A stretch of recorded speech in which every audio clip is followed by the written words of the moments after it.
All right, hello from Indy. I'm going to do a demonstration today on your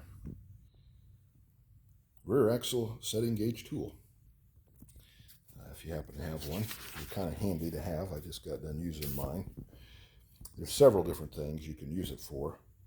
Use it for your bearing cup, piston or pinion bearing preload, your depth of mesh. But we're just going to do one thing today and go over the pinion bearing cup installation. So we'll use our tool. And then we want SP2919, and we place a spacer followed by the rear pinion bearing cone. So follow that. Now you have your tool. There's also this collar here, and it doesn't have a part number. It needs to stay on there. You can see where it fits in there, and it's kind of got a bevel inside there to fit up. Now this is SP526. So we're going to use this, and then just like our book just told us, SP2919. Okay, and our bearing cone is already sitting in here.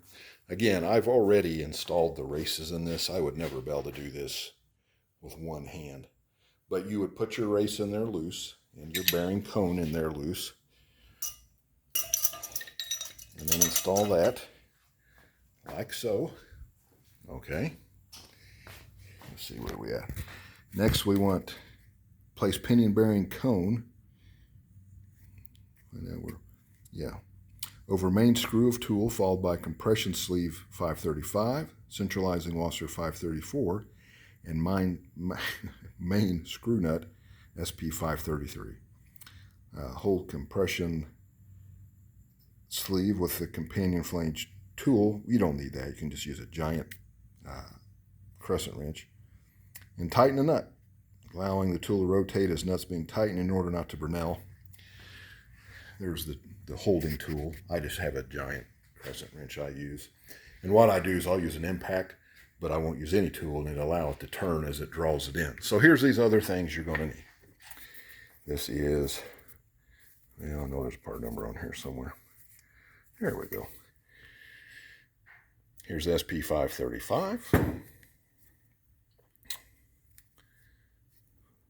534. What's this? 33, I think. Yeah. And SP533, and then our other bearing cone. Okay. Now, so you can do this.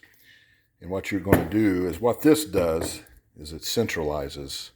It sits in here on the round side and keeps everything centralized. The square side will slip over that shaft. So what we'll do is we'll go in like this. Try to do this with one hand. Probably not going to go well. We'll see. Again, this is just this is the used bearing that came out of the other. All right, yeah, we'll be okay. Okay, then the square side.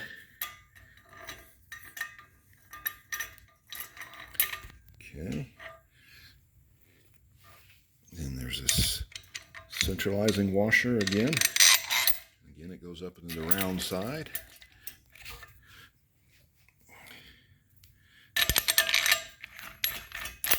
All right. And then you just tighten these. And what I'll do, I'll just let it hang. That way it gets everything, sorry about that, square and even. And again, my race is already installed. Okay. And you tighten this. Sometimes you can see I'm going to have to hold this, but you get the drift. You tighten this, you can use an impact, or you can hold this, and that will pull the races together. And that's how your dealership did it. Or you can just hammer them in there too. So this is nice because once you've done that, you leave the tool in, because if you're using a crush sleeve eliminator, you would go right into the pinion bearing preload and depth of mesh setting. There's your diagram for that. Bearing preload, and then depth of mesh. If you are using a crush, you come over here with a collapsible spacer. So you can go right down the line, and we'll go through that. We're just going to do one of them today. Pinion bearing cup installation. I think you catch the drift on that. Once we tighten that up, it just draws those two cones in there, or whatever they call them. I call them races. Cups, bearing cups is what they call them. Sorry. And that's it. And I just keep, you've probably figured out now, I have a set of setup bearings that I'll use to set the pinion up that come on and off. I've already showed you that. And then I have this set, or I just use the old set to install the new races. That way the new ones don't get damaged.